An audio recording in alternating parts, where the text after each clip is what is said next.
ఉచిత IUI and IVF consultation కోసం సంప్రదించండి 29. నమస్తే రమగారు. నమస్తే చేయ. మంచి కథ ఏమన్నా చెప్తారండి? మామూలుగా మనం తాడిని తన్నేవాడు ఉంటే వాడు తల తల తన్నేవాడు ఉంటాడు. ఒకటి మించిన వాడు ఒకడు కదా, ఎత్తుకు పై ఎత్తు వేయటం అంతే. అలాంటివి వింటుంటాం కదా. ఎత్తుకు పై ఎత్తు కథ ఒకటి చెప్తాం. ఓకే అండి. ఒక రైతు సంతకి నడిచి వెళ్తున్నాడు. మ్హూ. ఈ లోపల ఒక షావుకారు సుబ్బయ్య గారు కలిసి, ఎక్కడికి రా నా ఏమిటి రైతన్నా ఎటు వెళ్తున్నావు అని అడిగాడు. సంతకేనండి అన్నాడు. అబ్బో నేను సంతకే బోడు దూరం నడవాలి, సరేలే కబుర్లు చెప్పుకుంటూ కాలు సాగిస్తే ఎంతలో అవుతుంది నడక, కలిసి నడుద్దాం పదా అని ఈ రైతన్న చాలా అమాయకుడని షావుకారు గారి ఉద్దేశం. సరే మాట్లాడుకుంటుంటే ఈయన అన్నాడు, పొట్టిక బూసుబోక గాసమా బోసమా కబుర్లు చెప్పుకుంటే ఏం బాగుంటుంది, కథ చెప్పుకుందాము, ఓ పని చేద్దాం, వింత కథ చెప్పుకుందాం, వింతలైన కథలు. ఎవరు కథకి ఎదురు ప్రశ్న వేయకూడదు. మ్హూ. నువ్వు కూడా ఆలోచించుకో. అలాంటి కథ ఎదురు ప్రశ్న వేయకూడదు, నమ్మకపోవటం ఉండకూడదు, నమ్మాలి. నమ్మకండి నా ప్రశ్న ఇస్తే కనుక ఓడిపోయినట్టు. ఓహో. నా కథ నేను చెప్తాను, నీ కథ నువ్వు చెప్పుకో. ఓ, ఇద్దరు చెప్పుకోవాలి. ఇద్దరం కథలు చెప్పుకుందాం, వింత కథలు పందెం వేసుకుందాం. ఓకే. నా వింత కథ నేను చెప్తాను, నీ వింత కథ నువ్వు చెప్పు. మధ్యలో ఎదురు ప్రశ్న వేయకూడదు. అలా ఎలా ఉంటుంది అనకూడదు. ఏం చెప్పినా వినాలి, నువ్వు కొట్టాలి.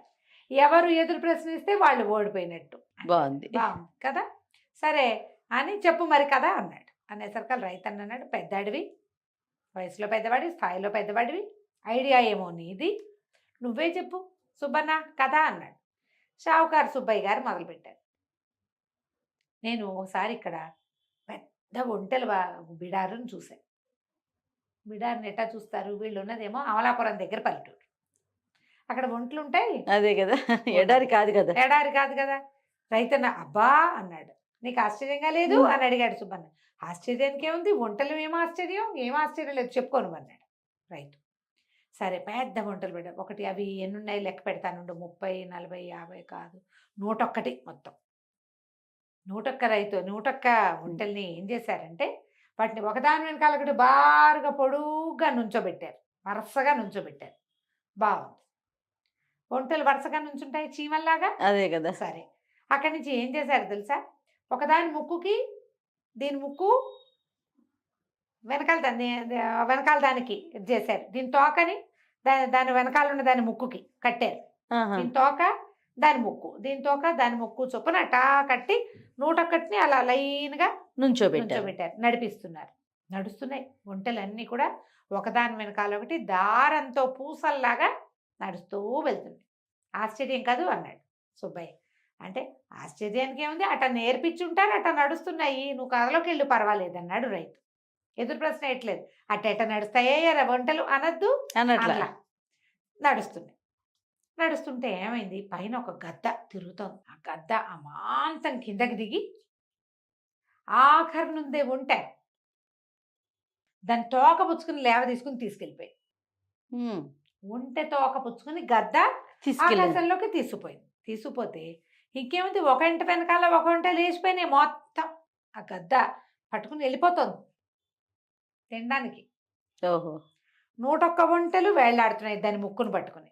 మరి ఇప్పుడు లైన్ గా కట్టారు కదా, ఒకదాన్ని లేవ తీస్తే మిగిలినవన్నీ లేస్తాయి కాదు. అలా వెళ్తూ ఉంది, పైకి ఎగిరిపోయింది. ఎంత ఆశ్చర్యమో కదా. ఆశ్చర్యం ఏం లేదు, భలే ఉంది కదా, ఎంత బాగా చెప్తున్నావో, ఎక్కడి నుంచి తెచ్చావు సుబ్బన్న ఈ కదా, చెప్పు తర్వాత ఏమైందో చెప్పన్నాడు రైతు. ఏముంది, అవి అలా తీసుకెళ్తుంటే ఒక రాజుగారి ఉద్యానవనం మీదుగా వెళ్తుంది గద్ద. కింద ఒక రాజకుమార్తె, కొంతమంది దాసీగణము నుంచున్నారు చెలికత్తెలు. ఇంతలో ఏమైంది, ఈ తోక పుచ్చుకుంది కదా, ఏ ఒంటె తోకనైతే గద్ద పైకి లేవదీసి పట్టుకుందో ఆ ఒంటెకి ఏదో కడుపులో బాధ వచ్చేస్తుంది ఉన్నట్టుండి. గిల గిల గిల గిల తన్నేసుకునేసరికి అలా ఆ తన్నుకునేసరికి తాళ్ళన్నీ ఊడిపోయి ఒంటెలు వరుసగా కింద పడిపోయినాయి. అది కూడా పడిపోయింది కింద.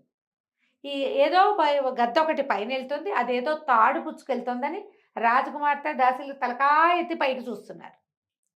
ఏముంది, ఆ ఒంటె జారిపడి యువరాణి కంట్లో పడిపోయింది, ఎడం కంట్లో పడింది. పడ్డం ఏమిటి అంతే, ఇహ గద్ద ఇంకేమి చేసేది లేక వెళ్ళిపోయింది. యువరాణి కన్ను నలుపుకుంటోంది. చెలికత్తి అడిగింది, ఏమైందమ్మా అంటే ఏదో కంట్లో చిన్న నలకబడిందే అంటుంది.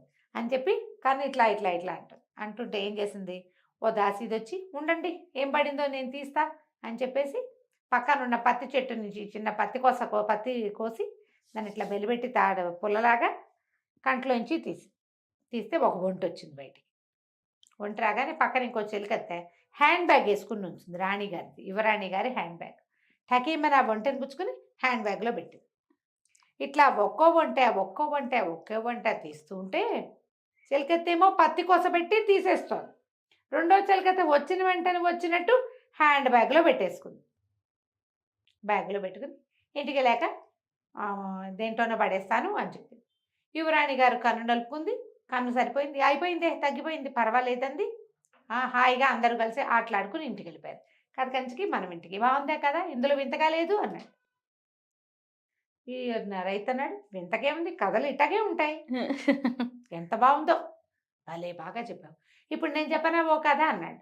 ఇప్పుడు వీడి ఎదురు ప్రశ్న వెయ్యలేదు కాబట్టి ఏమీ పందెం లేదు. వీళ్ళు వేసుకున్న పందెం ఏమిటి, ఎదురు ప్రశ్నించకూడదు, సాధ్యమా అని అడగకూడదు.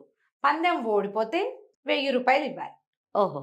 ఒకవేళ ఇప్పుడు ఈయన దగ్గర షావుకారు ఓడిపోయాడు అనుకో 1000 రూపాయలు. అదే రైతు ఓడిపోయాడు అనుకో, రైతు బక్కవాడు కదా, డబ్బు ఇవ్వలేడుగా, 3 ఏళ్ల పాటు ఒట్టిగా కౌలు చేసి పెట్టాలి వాళ్ళ పొలం. ఓహో, బాగుంది. పొలం కౌలు చేసి పెట్టాలి ఫ్రీగా. ఆయన పొలం ఈయన దున్ని పెట్టాలన్నమాట. దున్ని విత్తనాలు వేసి పండించి ఇవ్వాలి. ఇది లెక్క పెట్టుకున్నారు. అక్కడి నుంచి ఏమైంది, రైతుని చెప్పమన్నాడు కదా. రైతు అన్నాడు, మా నాన్న ఈ పరగణాలకే రాజు, ఆయన దగ్గర ఎన్ని గొడ్లు ఉండేవో, ఆవులు, గేదెలు, మేకలు, ఎడ్లు, గిత్తలు, అసలు కుక్కలు, పిల్లులు, కోళ్ళకైతే లెక్కే లేదు అంటే వీటి నవ్వొచ్చింది షావుకారికి. మీ నాన్నకి ఎక్కడెవరా అనాలి. పళ్ళు గిట్టగచ్చుకున్నాడు. ఎందుకంటే ఈ చూస్తున్న రైతే పరమ పేద రైతు, వీళ్ళ నాన్న ఇంకా అతి పేద రైతు షావుకారికే తెలుసు, వీడి తాత కూడా షావుకారికి తెలుసు. ఆయన కూలి పని చేసేవాడు. వీళ్ళ నాన్న ఒక 1/2 ఎకరం సంపాదించాడు, వీడు ఒక 2 ఎకరాలు సంపాదించుకొని ఉన్నాడు. వీడికంటే వీళ్ళ నాన్న దగ్గర 100 గొడ్లు 150 కోళ్ళు ఎక్కడి నుంచి వస్తాయి, ఊరుకున్నాడు. అయితే మా నాన్న దగ్గర బోళ్ళని గుర్రాలు, గాడిదలు కూడా చాలా ఉండేవి, కంచర గాడిదలు కూడా ఉండేవి. అసలు ఆ ప్రాంతంలో గుర్రాలు లేవు, గాడిదలు లేవు. అమలాపురం పక్కన గుర్రాలు ఎక్కడివి, గాడిదలు ఎక్కడివి. అదే కంచర గాడిదలు ఉండేవి ఈ బట్టలు మోయటానికి, కంచర గాడిదలు లేవు, కథల్లో ఉంటాయి. ఊరుకున్నాడు, బిగపట్టుకున్నాడు, ఏం మాట్లాడకండి. అయితే మా నాన్న దగ్గర ఒక పొట్టి గుర్రం ఉండేది, ఎంత పొట్టిదో అది, ఆయనకి భలే ఇష్టం. దాని మీదకి గాలపింగ్ చేయించేవాడు, గుర్రాన్ని పరిగెత్తిచ్చేవాడు. అయితే ఒకనాడు గుర్రాన్ని దౌడు తీస్తుండగా ఏమొచ్చిందిట ఆయనకి, ఆయన ఎప్పుడు అదే వేసుకెళ్ళేవాడు. జీన్ చిరిగిపోయి, చిరిగిన జీన్ రుద్దుకుని గుర్రానికి నడు మీద ఇంత పుండు పడింది. ఓహో. వీప్ మీద పుండు పడితే ఇక అసలు మామూలు పుండు కాదుట అది. ఆ పుండున్న గుర్రాన్ని ఆయన తోలుకుని ఇంటికి వస్తుంటే పెద్ద గాలి వచ్చింది. గాలి వచ్చేసరికల్లా ఎంత దుమ్ము దూగరా వచ్చి పడ్డాయంటే, దీనికి పుండు పడింది కదా, ఎర్రగా మట్టి నెత్తురుగాడుతోంది, దాని మీద మొత్తం దుమ్మంతా పట్టేసింది.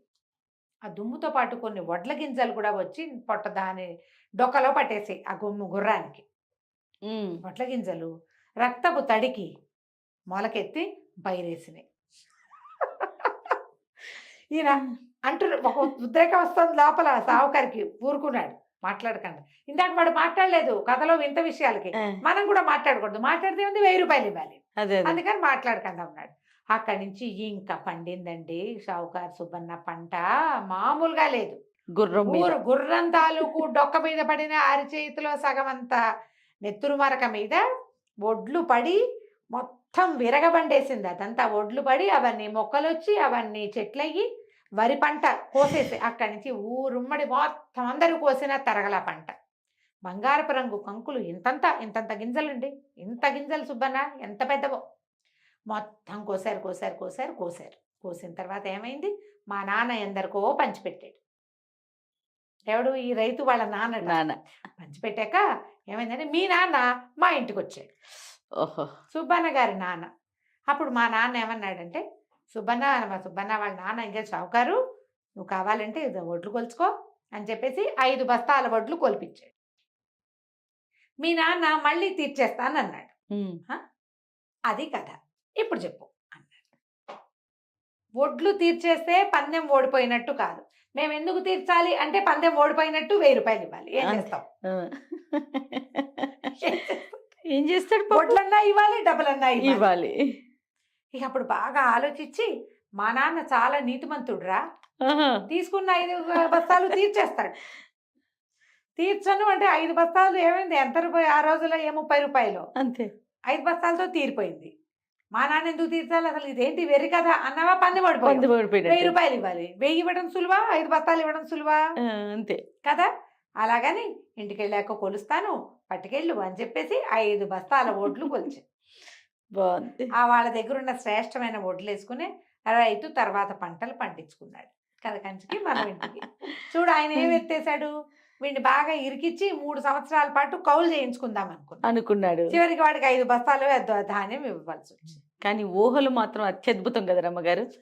సూపర్ అండి, అసలు నిజంగా ఊహ కందట్లా. అదే చాలా బాగుందండి. కథకంచికి మనం ఇంటికి. నమస్తే రమ్మగారు. నమస్తే.